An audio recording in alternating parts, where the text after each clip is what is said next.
सोलापूर महापालिका निवडणुकीत भाजपाने उमेदवारीसाठी घेतलेल्या मुलाखती म्हणजे निवडणूक प्रक्रियेतील अत्यंत गंभीर आणि पारदर्शक टप्पा असल्याचे सांगितले जात होते।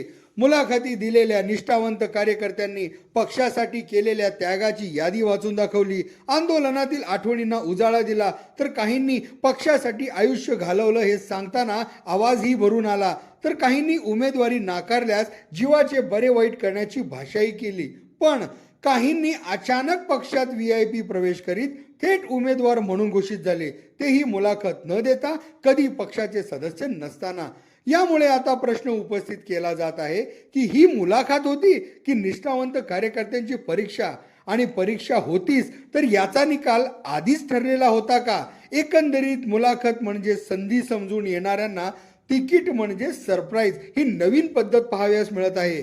ज्यांना तिकीट मिळाले नाही त्यांना पक्ष कशी समजूत काढणार, बंडखोरी कशी थांबविली जाणार, हे चित्र लवकरच स्पष्ट होणारे असले तरी तोपर्यंत या मुलाखती निवड प्रक्रियेसाठी होत्या का राजकीय देखावा, हा सवाल विचारला जात आहे।